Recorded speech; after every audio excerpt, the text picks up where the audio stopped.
update of what to expect in employment law in 2023. And initially when Suzanne said, could you do a little topic on this, I was just like, oh, not a lot has really happened in employment whilst we've been dealing with the pandemic. All of the things have been put on hold, and I wonder if I'm going to be able to fill 10 minutes. And then when I had a little look, I was just like, oh my good God, are we in for a 2023? Because there is actually quite a lot that's on the landscape. And whether that's because of all of the stuff has been on pause and it's now all being chucked in. So there is actually quite a lot of things to look out for on the horizon, and the key topic or the key thing that you will probably hear about quite a lot in the press is the retained EU law revocation and reform bill. So this is obviously flowing from Brexit, which seems like a lifetime ago now, and as some commentators have suggested, this is the most significant shake-up of employment law of a generation. That will, I suppose we'll have to keep the jury out on that and see, because quite a lot of those sensational promises have turned out to be a bit of wet lettuces. But if enacted, really this is where all of the EU laws, so typically your things like your 2P regulations, your working time regulations, your agency worker regulations, all of the things that have been governed largely by the EU law, will need to be expressly transferred into and enacted into UK law, and on the current time frame that should be done by the end of this year. So it's quite a lot to be done in the space of now 11 months, given that they've had several years and we've not got much further with it. However, the government do have, the power to extend this up until the 23rd of June 2026. And for those of you that have really good political knowledge will appreciate that that is 10 years after Brexit happened. So what would that look like if we do have to look at the regulations? So just running through the three main ones that I set out to you. 2P, 2P is likely to look more employer friendly. It's been very unpopular with businesses, obviously it's quite onerous.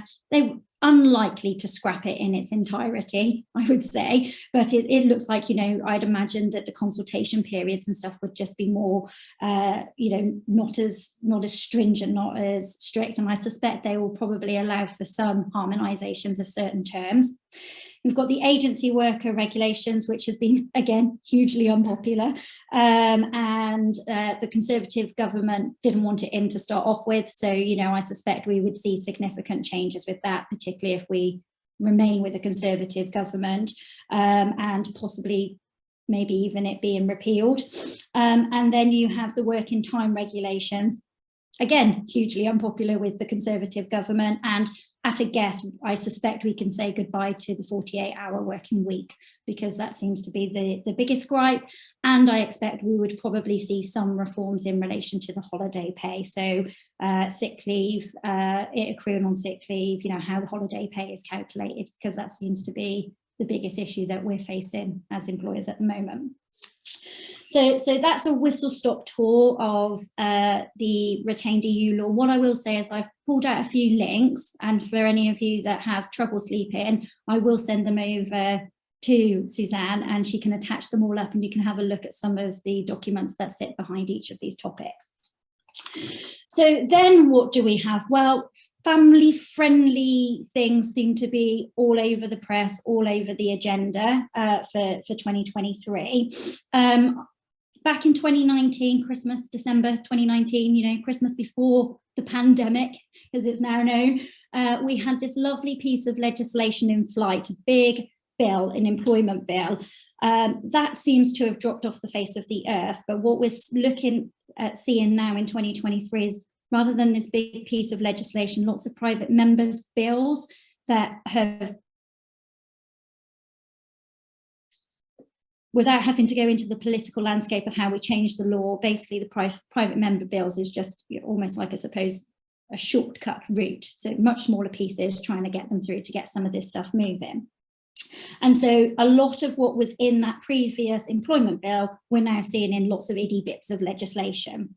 So we have Protection from Redundancy and Pregnancy and Family Leave Bill, which is looking like it will extend the rights of people that, the rights of those that are on pregnancy or maternity leave in respect of redundancy situations. It's looking like it will be extended to 6 months after they come back.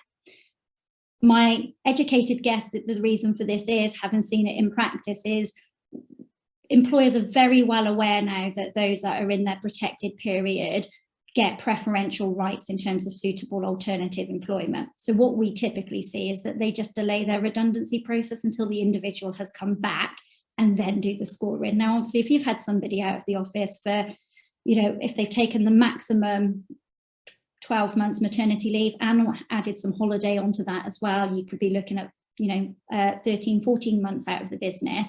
Quite clearly, they're probably not going to score as well as somebody that's worked that entire time. So I'm guessing the intention there is to stop that practice.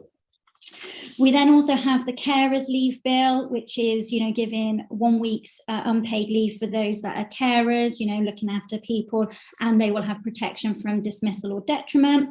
We have the Neonatal Care and Neonatal Care Leave and Pay Bill, which is paid time off for parents.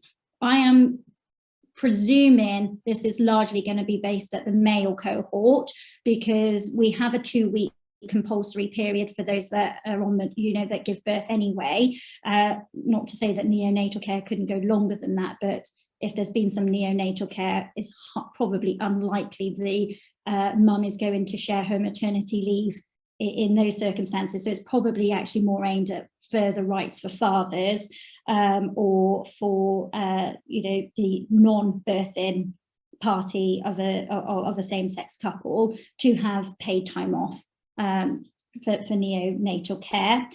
We're also seeing Miscarriage Leave Bill and Fertility Treatment Bill, again offering paid time off for those that have suffered fertility issues. So this will be your IVF. You might have seen some of those cases fly in the press at the moment, so looking to get some more protection around that. And to also the Miscarriage Leave Bill is, coincides really with the bereavement leave, but bereavement leave doesn't go so far to cover, obviously, a non-life, so it's just really a further extension of that.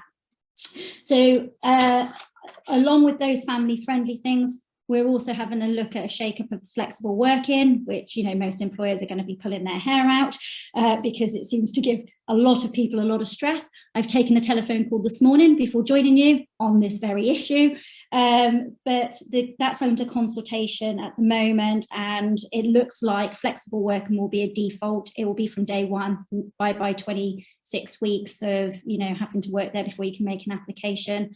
They're also suggesting that people will be able to make 2 applications a year, and that there's going to need to be some form of consultation before the request can be rejected. So it looks like we're going to get a lot more red tape in relation to dealing with flexible working requests. Then we are seeing some further protection. So literally most of my talk is, and if we had the presentation, which I'll send around to you afterwards, because I don't think Suzanne is able to do something with it, which is fine. No, I can't, Kim. It won't. It's not in a format that. It's fine. Don't worry. Don't worry about it. You can see my jazzy slideshow afterwards and you can piece it all together. But there is a slide in there which is like, my whole talk is like bills, bills, bills. And there's lots of different bills in there. We've got a Bill Clinton, a Bill Murray in there. I try to make it humorous because I do appreciate law. Not so funny. But what we do also have now is another bill that's in flight, and that's extending the sexual harassment protection. This is more like a boomerang law, because for those of you who are familiar with the Equality Act, when it was first implemented, we had third-party harassment, sexual harassment in there. That was then scrapped. This very much looks like it's making its comeback. Thank you to the Me Too movement. And that's going to put a proactive duty on employers to take reasonable steps to prevent sexual harassment. So, and that's going to extend to third parties as well. So your customers, your suppliers, So it looks like there will be a code of practice on that, of what you can do, and it also looks like they're exploring the time limits on it. So this has been a hot topic. Gosh, it must have been now for about 7 years, where we currently have a 3-month limitation period. They're looking at extending that to 6 months. So that's another thing to watch out for. After all of that depressing news in terms of the ownership on employers, converse to that, I mean, hands up in the room if everybody has now had their Christmas post delivered after the Royal Mail strikes over the Christmas period. Clearly the government's thinking, oh, all of these strikes, you know, I mean, I've had an email yesterday where, you know, the schools are striking, so here are the days that, you know, you're not going to have any childcare. That they're looking at putting some legislation in terms of governing strikes. You know, so this is going to introduce that, you know, those that they need to have a minimum level of service before they're able to strike, and there will be some harder red tape around that. That bill is due to drop any moment, so no doubt as soon as it lands, it will be all over the BBC. So, you know, something there to try and help us a little bit. More bills. The Human Rights Act was obviously, it's 1988, it's a bit outdated, it's a bit old. That's looking like it's going to be repealed at some point and replaced with a Bill of Rights. In the short time that Liz Truss was in the government, she scrapped this, and like many of her decisions, that's been overturned, so it looks like it's now back on the agenda.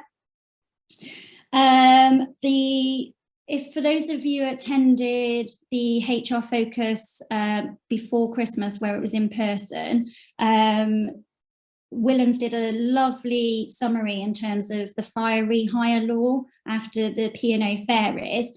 That's also now, yeah, and I don't know if for anyone there, we were talking about the ACAS code of practice there and what that would look like. That is also looking like it's going to drop imminently, and there is going to be anticipated, you know, we're going to have a statutory code, looks like fair and meaningful consultation, practical steps. Interestingly, it looks like the ACAS code is going to have the uplift that applies to, you know, conduct dismissals and things like that in there. Oh, I can see I've got somebody from Willens here. I think it was your talk, wasn't it? Hi! Very good talk. But it looks like the ACAS uplift code is going to apply to that. So if you get it wrong, then there's a possibility compensation will be uplifted by 25%. We also have, and I hope this is my final bill nope, there's 2 more bills for you. So 2 more to go. GDPR, UK GDPR looks like it's going to be replaced, data protection and digital information bill. That is due to start this year, and the ICO are currently undertaking consultations on it. I have got the links to the 2 consultation papers that have taken place, and again, I'll pass those over to Suzanne. And then finally, maybe not so much for the people in the room, but certainly for those in the hospitality sector, tip allocation. Again, you've seen all of the headlines about big corporates stealing all of their low-paid employees' tips and banking them. So the government has hopped in, and we've now got the allocation, the employment allocation of tips in brackets bill, which is going to require 100% of the tips to be passed on to the employees. There's going to be processes in place for it to be fair and transparent. It looks like you're going to have to keep records of how you do that. You're probably going to need to have policies on how you do that. And again, it's likely there's going to be a code of practice in relation to what they expect on that to stop, you know, the corporates stealing all of the employees' tips. Then the only other thing that I need to bore you with, which I did give a lovely picture of the Maldives in my slides to say, you know, after all of those bills, let's go on holiday. It's not about holiday, it's about holiday pay. The never-ending holiday pay saga has been, ever since I've qualified, there's always been something going on in the holiday pay world. So just before Christmas, we had the case of Harper Truss and Brace, which was the case in relation to your atypical workers on term time contracts and it not being able to be prorated. hot on the heels of that, we've got the Supreme Court of the Chief Constable of the Police Service in Northern Ireland and AGRU, and that's going to be heard very, very shortly, and that's looking at whether a break of 3 months or more, which is the limitation period, can break that continuity of service. So it'll have huge ramifications in terms of back pay, of holiday pay. So that, you know, that is hot on the agenda. Then the only other things to watch out for are obviously April, and it's the rate changes. There have been some significant jumps in certain rates. So your national minimum wage for year 23 plus is going up to 10.42. 21s to 22s going up to 10.18s. But the biggest jump that's in there is the family friendly, and it probably ties back to all of that family friendly legislation that I talked about earlier. That's jumping up from £156.66 a week to £172.48. That is a really large jump. In contrast, SSP, sick pay, is going up from £99.35 to £109.40. So best part of £10, whereas the other one is going up by over double that. So quite clearly, it is a very clear indication that the current focus is on family friendly policies and getting, you know, that all sorted. So that's quite a lot of information. Like I said, I do have a PowerPoint, which, you know, we will get sorted and circulated to you. Do have a note and some links to that. So do have a little look at that, at least humor me and have a look at the PowerPoint that I, you know, did and tried to make funny for you guys. But if not, then I'm free for any questions now or at the end. Great. Thank you very much. Is there any questions? Yeah, really sorry. Yeah, Kim, I couldn't open it, so all right. You will have to find another way of doing that. Anybody got any observations or questions for Kim about what's coming up or what you're dealing with at the moment? Yeah, a quiet group. No, nothing coming to mind. I've made them asleep. It's all the bills. Well, there was a lot going on. There's actually loads there, isn't there? There is loads, which is why obviously the PowerPoint, and I suspect it's because I'm a Mac user and Mac doesn't like any other computers. I will get that sorted. I'll get it transposed also into PowerPoint and the notes, and it's a nice little crib sheet. There is a lot going on, and what I'll do as well after this is I'll do a little blog, and then I can bore you all with that as well and send that around so you've got a summary of it. Oh, and did you say, Kim, that 2P is likely to be more employer friendly? Did you say it's likely to be more employer friendly? So it's a mixed bag. There is some things that are looking more in favour of the employer. I suspect we will see changes with the holiday pay, and obviously if that big case goes in favour of the employee, I suspect we will see those bills being pushed through even quicker, particularly the EU bill, because that will give us some control over the working time regulations. And that's where you'll see those changes, because it will have huge ramifications in terms of, you know, it never looks big for one case, but that's just one person. And you think if you take the one from last year, that's one teacher, roll that across our whole education sector, and we're already, you know, you'll hear every teacher, hence why we've got the strikes coming up about pay conditions, you know, budgets and things like that. So it will on a wider effect, a national effect, have huge ramifications. Okay, interesting. Thanks. That was great. Thank you. I know we also, I think not around that, but on pay there was, I think, did I read where McDonald's have increased their basic pay, so it's gone up a reasonable amount. So then when you're comparing conversation we had yesterday in the Leaders Lounge, you know, around recruitment, particularly around care and hospitality, it's quite difficult sometimes to compete then with the Amazons. But then if McDonald's also increasing, and it was, you know, it was not unreasonable amount an hour. It was £12 something, wasn't it? I think an hour. Well, that's the queries that I'm getting. So really big on the agenda. Obviously, there's lots of restructures and things going on now, and I don't know whether the fellow lawyers in the room will say before Christmas had a right peak of settlement agreements coming in left, right, and centre from businesses that were tidying up. But then on the converse hand to that, we then had a load of discussions about how they're struggling to recruit and retain. And certainly in that area where you've got your more junior staff, they're being easily distracted by the likes of Amazon and McDonald's, because at that age, it's like, well, I can do this. And I mean, if you look at the apprenticeship rate, it's £4.81 per hour. If you can go and work at McDonald's or Amazon for £12 something an hour, it looks way more appealing. So we're still, it seems like a broken record in terms of recruitment retention at the moment, but those companies have got some deeper pockets, haven't they, to boost them up? They have. Well, that seems like a very good segue into Stephen there, doesn't it? Well done. Thank you very much, Kim. That was a good link into. So you were just going to do a quick overview, Stephen, of what you're seeing start 2023 with recruitment. Yeah, more broken records, I'm afraid. But yeah, I'll give you an update of where we are and what we're finding. If I share the screen, can you see that? Yeah, if you can put it on full screen. Yep, perfect. Great. Okay.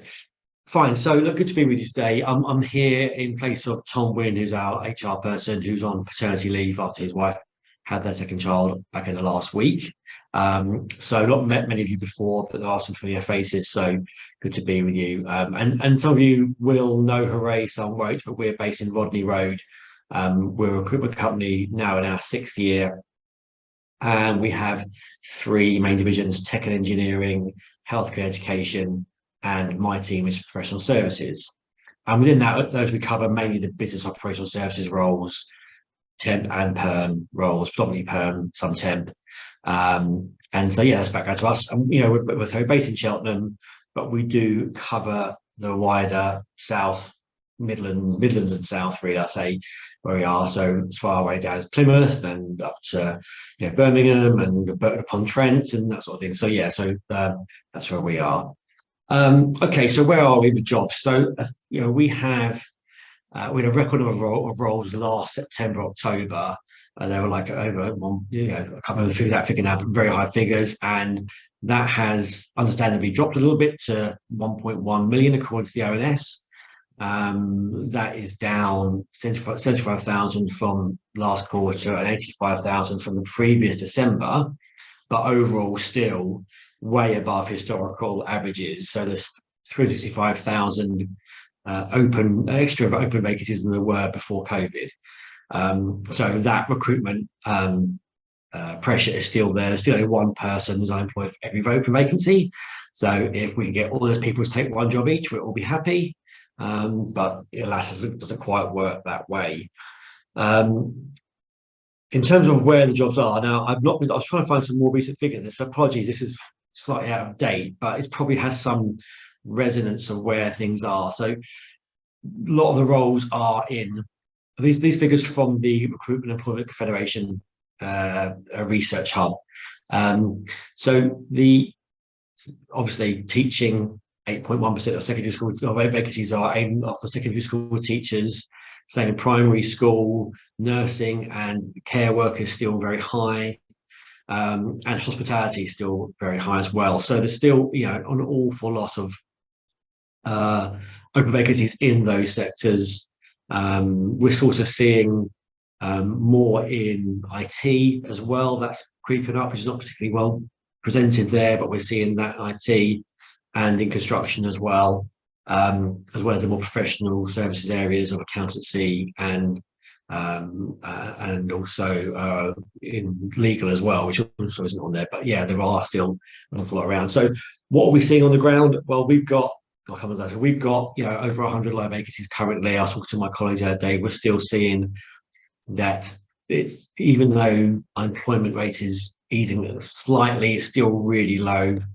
We're not seeing excess number of candidates coming to market. We're seeing a few more, which is helping a little bit, but it's still really candidate short, and candidates are still got choices, options of their next career move. Probably seeing some clients who are being a little bit more cautious. Some are choosing to go down the temporary route, like hiring people. Some are looking at thinking whether they pause certain projects or push things back a little while, but still need to tick over. So rather than commit to a couple of full-time heads, they might take a temp or a contractor for the time being, just to tick over. But but we've still seen job flow is still very high. We've had a number of roles in all areas come through since the start of the year. December was actually surprisingly busy month in professional services, and January equally in our team is particularly busy. You know, we're ahead of where we should be for January, so we're already looking at February and March activity as well. So it's a real mixed picture. There is some caution. I think some employers are being slightly more cautious, but we had clients back in November saying to us, I need someone right now, and now they're saying, oh, maybe they can start in March if you find the right person. So it's a bit of a mixed picture. And this is sort of backed up by these figures, which were also from the Recruitment and Employment Confederation research. What this is showing us, they survey 400 companies each quarter, and what this is showing us is that quarterly growth, on the back of quarterly growth, which has fallen in 14 of the 18 sectors they survey, optimism in the short term, optimism for hiring, has taken a dip. So these figures here on the left will show the employer sentiments on recruitment. Are they going to be hiring at the same level, an increased level, a reduced level, etc. And optimism in the short term has taken a dip. So it was plus 20, which means that 20% more companies were looking at increasing their recruitment in the short term, and that's now plus 17. But that rebounds in the medium term, so in the 4 to 12 months, to plus 21. So I think that is probably what we thought was going to happen, and what people try and get through Q1 and then reassess was the inflation comes down, and optimism improves. Interestingly, if you're a Midlands firm of between 50 and 250 people, you are the most optimistic employers out there currently. So I know Mike and I are going to be doing our BD in the Midlands this afternoon, trying to attract some of those people. But so that's what the survey is showing us. And then so just to summarise, really, we are seeing the economy is facing some challenging times. Inflation is high, but it's improving to be. Employment market seems to be robust. Still way too few people on the market looking for the amount of roles we've got out there. I think Q1's likely to remain a little bit patchy, but I think from Q2 onwards we're going to see some stronger recruitment growth, especially as companies, new financial year, new headcount plans, etc. And we continue to be positive about the market, and recruitment in all areas remains high. So that is a quick gallop through where we are. Thank you very much, Stephen. Thank you. I'll come back to you there. Thank you very much. I'm Kim. I've got your slides now in PowerPoint, and yes, they do work. So thank you very much. I will share those with everybody. Thank you very much, Stephen. I think we were all expecting it to be quite slow in January as people look at what the world looks like. Some vaguely positive in terms of a small amount of growth in November due to the football, apparently, wasn't it? And we'll hear tomorrow from Janet Mew from Brewin Dolphin, an in-depth overview of what she's seeing in the markets and their predictions as well. So give us maybe an idea of what maybe the second and third quarter might look like and what they're predicting. Any comments from anybody around recruitment? What that might look like for people now? Still care, still quite difficult, as we had conversations yesterday with people around care and recruitment. It's Sorry. Go on, Fiona. No, you go ahead. That's fine. I was going to say, just in our recruitment, in our healthcare education team, it is still really hard to find care workers and registered managers, etc. So it's still really hard in that space to find people that are available and willing to make that move. Yeah, I think one of the things we're finding is trying to get cleaners, and the stats there just show why, because they can go to McDonald's and other places to work. So that seems to be one of our biggest areas at the moment, trying to get people in. But the rest is steady. I would say we're steady into January, which is quite good. That's all right, isn't it? That's good. Yeah. Anything from anybody else in terms of recruitment? I'm conscious of time and give Dave long enough to talk. So I'm going to hand over to Dave Long. So Dave's from Brunson Financial. So we were talking last year around well-being and what does that look like, and what does your, you need to keep hold of our staff. I've just seen some of the statistics and in terms of recruitment and what does that look like. So the opportunity to keep our staff, but make sure that we're keeping them well. And we don't want people going around the other way on terms of burnout. So it's an opportunity just to start a conversation around well-being. It's a huge subject, as we all know. So we can kickstart with an insight from Dave. So it's all right to hand over to you, Dave. Yeah, perfect. Thank you, Suzanne. Hello, everybody. It's nice to see some familiar faces. I'm relatively new to Circles to Success and Brunsdon, but I can already see a couple of familiar faces from the few events I have attended. And so I recently joined Brunsdon Employee Benefits really to expand their offering to consider all the wellbeing needs of employees and broaden their capability.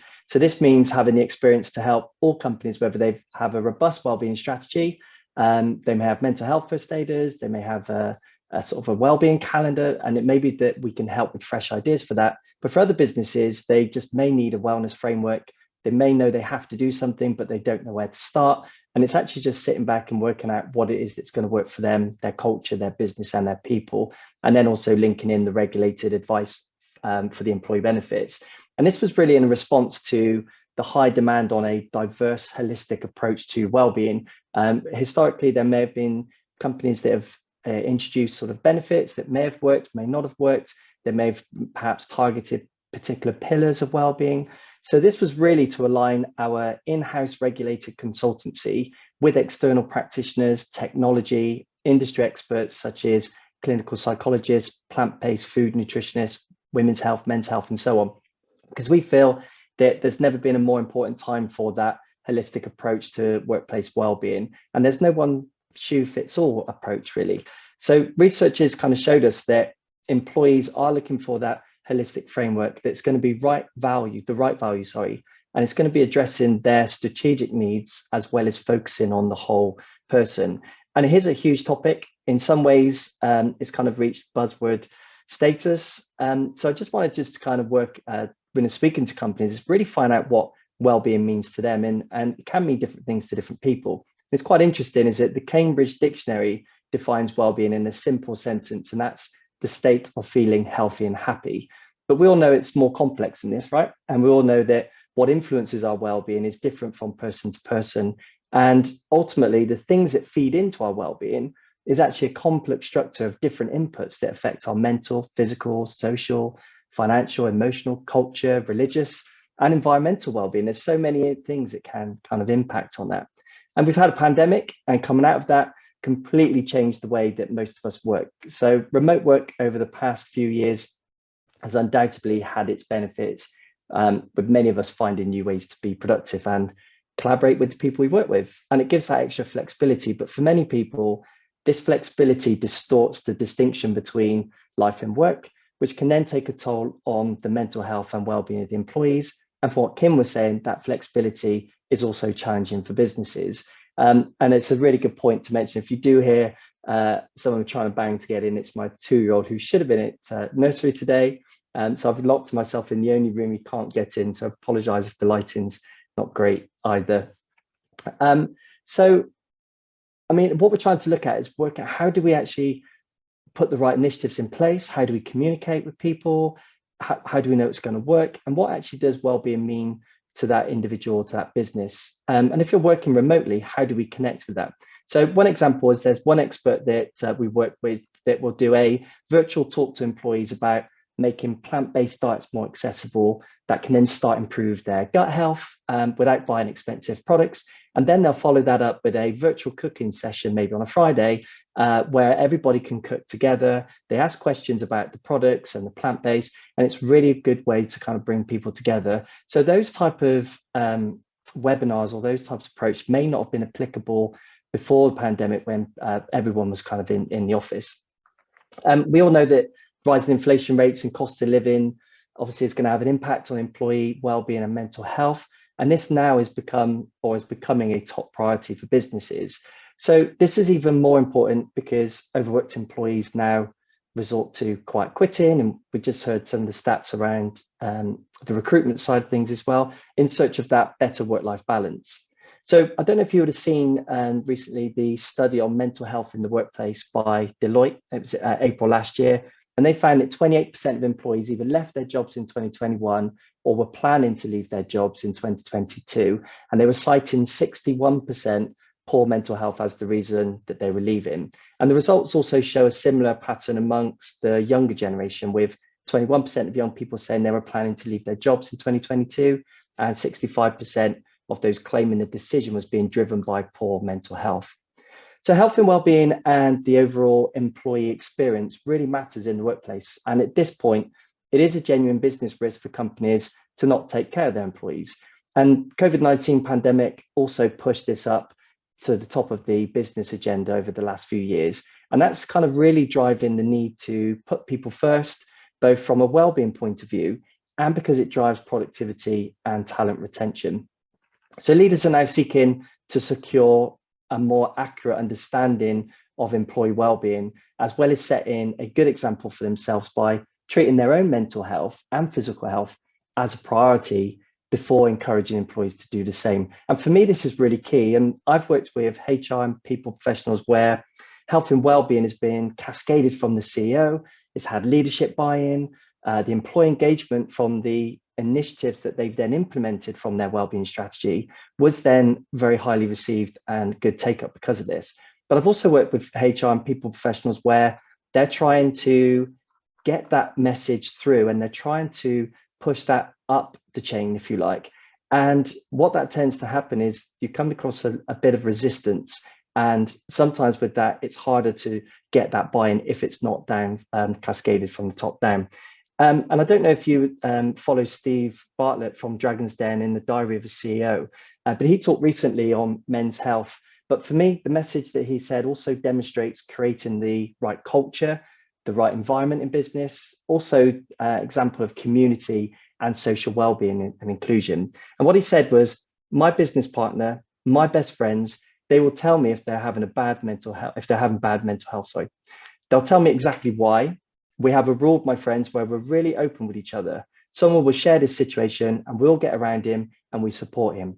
And that's helping him, but it's also helping us because it's all about nurturing and investing in those bonds and how we can expand that community. And I thought it was quite powerful on many levels, really. And at Brunsdon, we've seen a much higher demand for that, and also a higher demand for financial education to support employees during the cost of living crisis. And for me, that's really positive because people who experience financial well-being are going to be less stressed about money. This in turn has positive effects on their overall mental and physical health, and also has an impact on their relationships. And the Money and Pension Service said it's more important now than ever to help colleagues, customers, and the community to build financial well-being. So with the job that I do, I speak to a lot of providers, a lot of businesses where most of this information has come from. And just last week, I was speaking with an EAP provider, employee assistance program provider, who just sort of talking around the impact on their 24/7 counselling and helpline service and what the cost of living crisis is having on them. And they stated that there was an 82% increase in financial calls to their service year on year. There was a 71% increase in debt-related calls to their service year on year, and a staggering 313% increase in insolvency calls to their service year on year. But he also said that they've seen a significant increase in legal calls, which were up 73% to date year on year. And they're seeing more consumer-related legal calls that are driven by financial concerns. So that could be advice on utility bills and mobile contracts. And he also added that financial concerns also impact significantly on a person's mental health and well-being, which might be the primary reason for someone picking up the phone and calling the helpline. And this further adds to the increase in mental health related calls such as anxiety, low mood, and depression. So in 2023, it's highly likely, again, from some of the information I've extracted, is that we're going to be facing bigger challenges when it comes to wellbeing in the workplace, and some of the things that have been highlighted this morning. And with the cost of living crisis ongoing, we're going to see plummeting employee engagement. CFOs are going to be looking at making cuts. HR and people professionals will be kind of caught in the middle of that, trying to redefine their strategies and perhaps provide answers. So in many cases, HR departments are going to be asked to freeze or cut spend.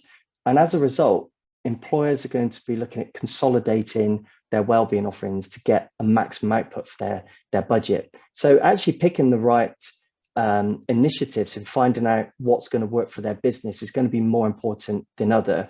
And again, one of the posts I read recently summarized it really well. I said, there's been a significant amount of knee-jerk or tick-box purchases during the pandemic that may not be seeing engagement for employees.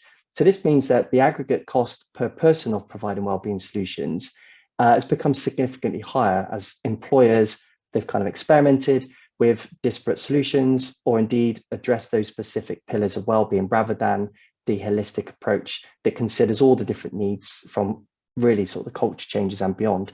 But ultimately, it's the culture that needs to change first. And that goes back to my earlier point is if the culture's right, it's so much easier to embed some of these initiatives and support because it's there, it's already sort of embedded and it's been driven from the top down. So I just finished with a summary really of some of the things that kind of the benefits linking to workplace wellbeing, which you're probably all already aware of anyway, but fostering employee wellbeing is good for people and the organization. Promoting wellbeing can help prevent stress and create positive working environments where individuals and organizations can thrive. Good health and wellbeing can be a core enabler of employee benefits and engagement, and also improve retention of staff and skills. But we can also, some of the things I've seen in the past have actually been proven to reduce sickness and early intervention. So occupational health is a good place to start because historically that's been very reactive. But actually, if you can embed some of the things and have that early intervention, put things in place that were going to reduce a stress intervention or maybe even an MSK scenario, then some of these benefits and initiatives can have a bigger impact. And you're also going to build an inclusive culture, and that's going to help to end prejudice against people with mental health. But I think the core thing is really is that creating that culture where people feel supported to bring their whole self to work. And in turn, that's going to improve higher employee satisfaction.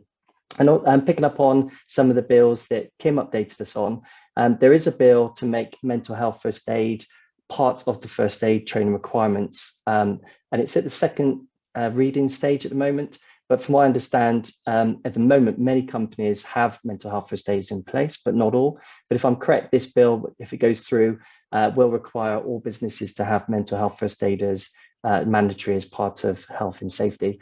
But I think, again, really to kind of finish is that health and wellbeing is such a broad topic and it means different things to different people and they're on a different stage of that path. I think the core thing is really to kind of take that step back, find out what the employees actually want. Are you actually using the data and do you have insights, or are you introducing benefits that may be being sold to you? So things that sound good, but actually there's no evidence really to kind of back that up. So a lot of the traction is if we can start to do the employee surveys, we can actually get the data. And that's where I'm seeing the bigger increase in the financial well-being and also some of those benefits that can help an employee. So things like the cash plans that give money back to everyday healthcare. So it's going to help put money back into their pocket. But we can do all those surveys and things to find out what's important to the employee and what's going to bring that business advantage as well. That's me. Oh, thank you very much. That's great. Thank you very much, Dave. Thank you. I'll come back. So it's an important area. Has cropped up in conversations.